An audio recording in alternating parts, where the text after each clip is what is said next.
బాబాసాహెబ్ అంబేద్కర్ 135వ జయంతి శుభాకాంక్షలు. బాబాసాహెబ్ అంబేద్కర్ యొక్క జయంతిలు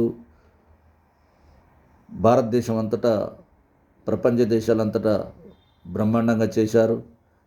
కానీ ఆశయాలు నెరవేర్చాలనేటువంటి ఆలోచనతోని బహుజనులందరూ ముందుకు రావాలి.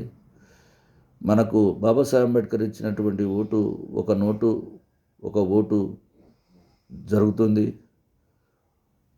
నోటు కోసం ఓటు అమ్ముకుంటున్నాం. అమ్ముకోకుండా నమ్ముకోవాలి. వారు ఇచ్చే అటువంటి 500 1000 మన బిడ్డ పెళ్లి చేసుకోం, మనం ఇల్లు కట్టుకోం, మనం ఆర్థికంగా ఎదగం.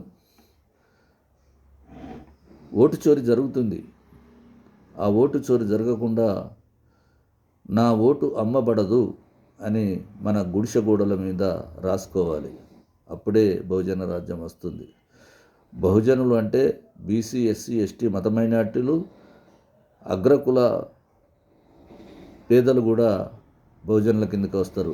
100కి 92.5% ఉన్నటువంటి బహుజనులు అంబేద్కర్ ఇచ్చినటువంటి ఓటు అంబేద్కర్ ఆశయాలకి వేయండి. అంబేద్కర్ ఓటు హక్కు గురించి పోయినప్పుడు గాంధీ, నెహ్రూ, పటేల్ వద్దన్నారు. ఎందుకంటే పన్ను కట్టేటోళ్ళకి ఓటు హక్కు ఉండాలి, భూమి ఉన్నోళ్ళకి ఓటు హక్కు ఉండాలి, సంపద ఉన్నోళ్ళకి ఓటు హక్కు ఉండాలని నిరాకరించింది. అప్పుడు బాబాసాహెబ్ అంబేద్కర్ ఆయన తెలివితేటలు ప్రదర్శించి బ్రిటిష్ ప్రధాని రామ్సే మెక్డొనాల్డ్తో మెప్పించి 18 సంవత్సరాలు నిన్నటువంటి ప్రతి ఒక్క పౌరునికి ఓటు హక్కు కావాలని కోరుకున్నటువంటి బాబాసాహెబ్ అంబేద్కర్ అందరివాడు, కొందరివాడు కానే కాదు, అందరికీ ఓటు హక్కు ఇచ్చారు. దాన్ని సద్వినియోగం చేసుకుందాం. రాబోయే రోజులలో బహుజన రాజ్యం తెచ్చుకుందాం. ఇంటికొక కార్యకర్తగా వెళ్ళి ప్రతి కుటుంబంలో మన తల్లిదండ్రులకు, మన తమ్ములకు అందరికీ చెప్పి మన ఓటు మనం అంబేద్కర్ ఆశయాలకై వేయాలని మీరు ఇంటి వద్ద చెప్పుకొని ఉండాలని, ఓటు చోరీ చేసే వాళ్ళు వచ్చే వారిని ఇన్ని రోజుల నుంచి మనలా మోసం చేశారు. వారిని మనం మోసం చేయడం వల్ల మనకు వచ్చే నష్టమేం లేదు.